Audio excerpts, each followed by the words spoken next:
मुंबई के अंधेरी east courtyard bye Marriott में actuaries day 2026 के मौके पर institute of actuaries of India की तरफ से एक इम्पॉर्टेंट प्रेस कॉन्फ्रेंस का आयोजन किया गया, जहां एक्चुरियल और फाइनेंशियल फील्ड से जुड़े कई एक्सपर्ट्स और रिप्रेजेंटेटिव्स एक साथ नजर आए। इस प्रेस कॉन्फ्रेंस में कई इम्पोर्टेंट अनाउंसमेंट्स की गई। IAI का ब्रांड बाइबल लॉन्च किया गया, साथ ही नया जॉब पोर्टल भी शुरू किया गया। इसके अलावा 26th GCA एंड AGFA की ऑफिशियल अनाउंसमेंट भी की गई। इन इनिशिएटिव्स का मकसद इंडिया में एक्चुरियल प्रोफेशन को और स्ट्रॉन्ग बनाना और प्रोफेशनल्स के लिए नए मौके तैयार करना है। इस मौके पर कई बड़े नाम भी मौजूद रहे। इनमें doctor Devashish Prasti, additional secretary ministry of finance, Preeti Chandrashekhar, president institute of actuaries of India, Asha Murali, honourable secretary IAI और Mieke Lombardi, president international actuarial association शामिल रहे।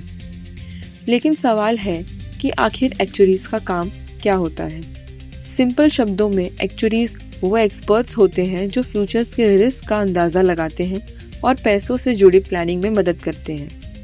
इसीलिए एक्चुरियल फील्ड का रोल इंश्योरेंस और फाइनेंशियल प्लानिंग जैसे एरियाज में काफ़ी इम्पोर्टेंट होता है। एक्चुरीज डे 2026 पर हुई ये अनाउंसमेंट इंडिया में एक्चुरियल प्रोफेशन को और मजबूत बनाने की तरफ एक अहम कदम मानी जा रही है। अब देखना होगा कि इन नए इनिशिएटिव्स का एक्चुरियल प्रोफेशन और प्रोफेशनल्स पर आने वाले समय में क्या असर पड़ता है। First of all, many congratulations for Actuaries Day. Just wanted to ask you, जैसा कि आज AI का ज़माना है, AI की बढ़ोतरी इतनी हो रही है, तो आप तो कैसे मतलब मैनेज करेंगे, IAI कैसे मैनेज करेगा कि हमारे जो फ्यूचर्स के एक्चुरीज हैं वो कैसे आगे बढ़ेंगे इस AI के दौर में? देखिए, हमारा प्रोफेशन जो है, it is one of the oldest professions which prides itself on ethics and governance. तो AI के ज़माने में क्या हो रहा है कि there will be a lot more unknown. तो as a profession हमारा focus ये होगा कि how do we make ethical use of AI. जैसे आपके मॉडल्स बन रहे हैं, वो मॉडल्स कैसे, हमें पहली बात तो ये देखनी है कि जब आप AI यूज़ करते हैं तो मुझे क्या इतना डोमेन नॉलेज है कि मैं उस पर्टिकुलर फंक्शन या जो भी कर रहा हूँ उसके लिए मैं AI यूज़ करूँ। वो पहला सवाल है, मुझे होना चाहिए। दूसरा है, वहाँ से AI का जो मतलब उसका जो आउटपुट आया उसको समझने की काबिलियत है कि नहीं मुझे, that is the second thing. And तीसरी बात है कि अगर उसमें कुछ चेंजेस हैं, कुछ अजम्पशंस डाले हैं, तो आप वो कम्युनिकेट कैसे करें, क्योंकि क्या हो रहा है, AI can not be black box.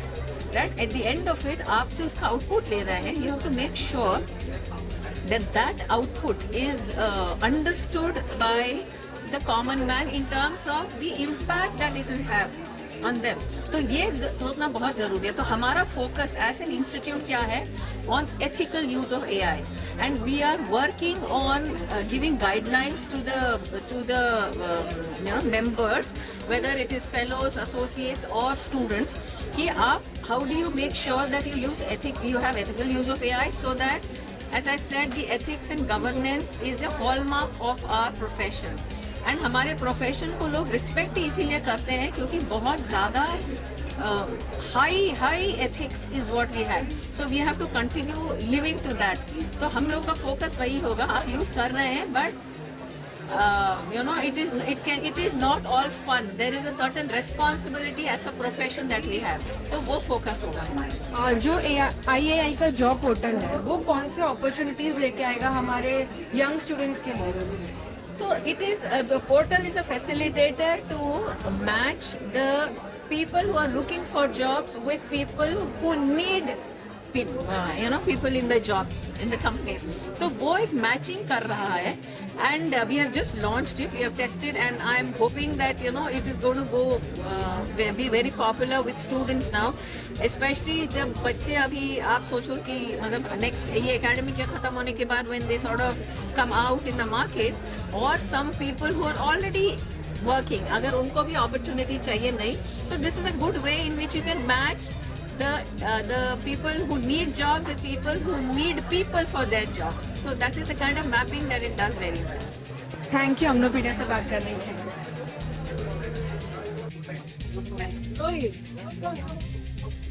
See, India is poised for growth it is going to become a 7 trillion economy in some years' time, and we need skilled people for that.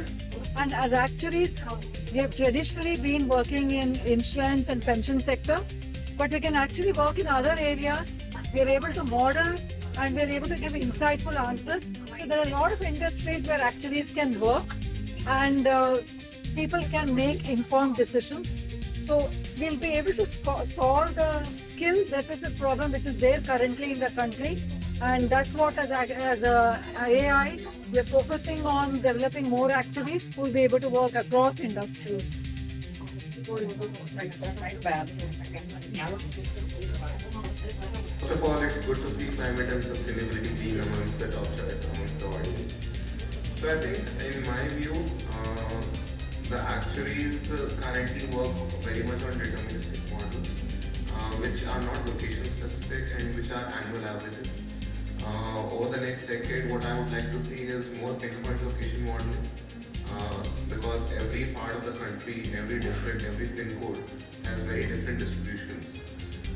Secondly, some temporal modeling, because let's say if you're selling an insurance product for flight cancellations, that in Delhi in winters is very different from other parts of the country.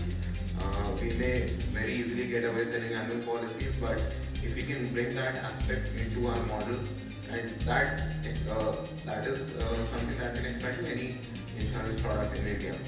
So those are the two areas where I see actuaries can contribute more and do more.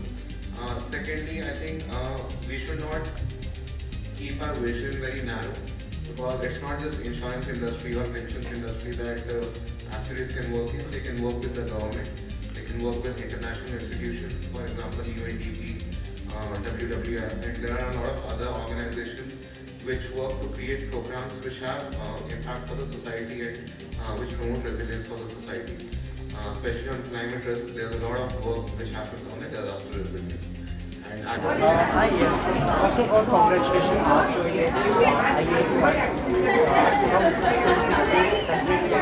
क्या launching किया क्या है जो कि आज बताएंगे? I think ये हमारे प्रोफेशन के लिए बहुत ही इम्पोर्टेंट डे है. हमारे प्रोफेशन के लेगेसी एंड हिस्ट्री को आज सेलिब्रेट किया जा रहा है. But at the same point in time हम आगे फ्यूचर में हम क्या करने वाले हैं उसके बाद पर भी हमने काफ़ी चर्चा की है आज. हमारा प्रोफेशन आज ऐसे मोड पे है कि हमारे जो स्किल सेट्स है वो अप्लाई किए जा सकते हैं खाली इंश्योरेंस में नहीं, बट काफ़ी सारे दूसरे क्षेत्रों में भी, जैसे बैंकिंग हो गया, हेल्थ केयर हो गया, क्लाइमेट रिस्क हो गया. एंड जो स्कोप एंड पॉसिबिलिटीज़ हैं हमारे प्रोफेशन के लिए वो काफ़ी बड़ी है, एंड खाली इंश्योरेंस एंड पेंशन तक लिमिटेड नहीं है. तो हमारे जो मुद्दे आज बात किए गए थे कि कैसे हमारा प्रोफेशन और ग्रो कर सकता है, एंड खाली insurance and pension related growth ना हो, इट कैन बेसिकली वो ग्रो कर सकता है कोई भी डिफरेंट एरियाज या इंडस्ट्री में.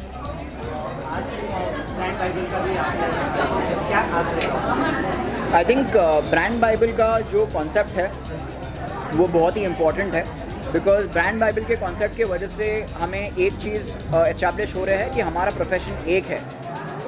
हमारे प्रोफेशन के एक्चुअलीज डिफरेंट एरियाज़ में काम करते हैं. थोड़े इंश्योरेंस में करते हैं, थोड़े हेल्थ केयर में करते हैं, थोड़े बैंकिंग में करते हैं, हर एरियाज़ में काम करते हैं. बट हमारा ब्रांड बाइबल का थॉट प्रोसेस ये है कि सब एक्चुअलीज एक ही भाषा बोले, एक ही सोच समझाए, एंड आप पूरा प्रोफेशन एक जगह पे एंड एक यूनिटी के साइड से सोच रहा है.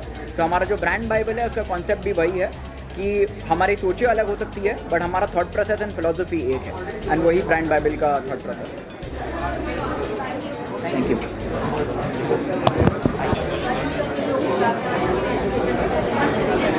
तो देखिए AI will change the way we do things. पहले जैसे हम लोग से भी पहले जनरेशन में वो लोग हाथ से कैलकुलेट करते थे, ठीक है. फिर उसके बाद ये आया, आपका कैलकुलेटर आया, तो लगा अरे कैलकुलेशन एबिलिटी ख़त्म हो गई. बट आपको क्या डालना है, क्या देखना है, उस आउटपुट को समझना कैसे, वो तो आपका आर्टिफिशियल इंटेलिजेंस नहीं, ह्यूमन इंटेलिजेंस चाहिए उसके लिए. उसके बाद कंप्यूटर्स आए तो सोचा कि चलो ये बंद हो गया. फिर एक्सेल आया तो सोचा वो भी बंद हो गया. तो ये सारा अगर करते रहोगे तो चीज़ें चेंज होती रहती हैं, हमें उसके हिसाब से अडेप्ट करना है. तो हमारा करने का तरीका चेंज हो जाएगा.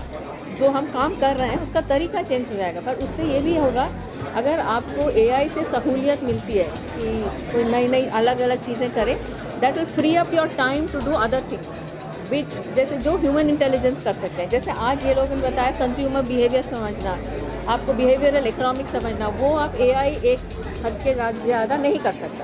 उसके लिए तो ह्यूमन बीइंग चाहिए जिसको मालूम है कि नंबर्स क्या है, उसका मतलब क्या है और उसका कंज्यूमर के लिए क्या मतलब है। वो तो खाली ह्यूमन इंटेलिजेंस ही कर सकता है ना। AI का जो जॉब स्टूडेंट्स के लिए कैसे बेनिफिशियल होगा, ऐसे बेनिफिशियल हो गया, दैट्स अ प्लेटफॉर्म। अभी तक क्या होता था, हम लोग के पास था, लोग अपना एडवर्टाइज करते थे हमारे वेबसाइट पे और वहाँ से फिर लोग अप्लाई करते थे। अभी क्या है, जहाँ पे स्टूडेंट्स हैं, स्टूडेंट्स बोलेंगे कि ठीक है I have clear this many papers, मुझे ऐसी चीज़ में इंटरेस्ट है जॉब करना। उधर जो एम्प्लॉयर्स हैं उनको भी इंटरेस्ट है, तो कहीं दोनों को मिलाने की बात है तो फिर वो लोग जॉब पोर्टल करते हैं।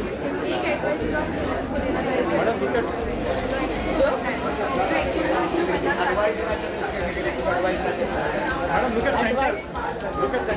okay, and I could not hear the question.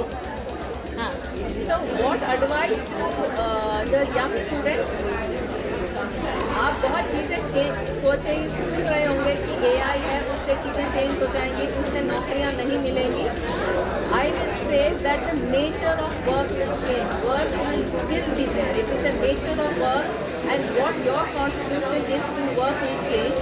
So you have to keep your skills current. आप बिहेवियरल एस्पेक्ट्स भी सीखिए, जैसे बोला कम्युनिकेशन स्किल्स सीखिए, आज पैनल डिस्कशन में बोला कोडिंग सीखिए, इंजीनियरिंग स्किल्स सीखिए। ये नहीं कि ये कोड करना है तो कोई करके दे देगा, उसको एक बना हुआ कोड उसको आप एनहांस कैसे करेंगे, उसके लिए आपको तो पूरा नॉलेज होना ज़रूरी है ना। और आउटपुट कैसे समझना है उसके लिए भी नॉलेज ज़रूरी है। तो ये सारी चीज़ें स्टूडेंट्स को सीखनी चाहिए। ये नहीं कि पेपर पास कर लिया, फार्मूला आता है, फार्मूला अप्लाई किया, नंबर आ गया, ऐसे नहीं होता है। उससे आगे भी है ज़िंदगी, तो वो देखेंगे। AI-related budgets are concerned. Inside financial institutions in India, what is the kind of allocation that companies are making as far as AI solutions only for actuarial-related purposes? See, Do you have a number in mind? No, I will not have a number in mind per se. But all I have to say is AI is not a technology; it is a layer, and it will be across everything we do in life. The way we do things will change. But it is not कि जैसे आपको एक नया technology है जैसे Python वगैरह, वो एक टेक्नोलॉजी है, बट ये उससे आगे जाता है। This is a layer. तो फिर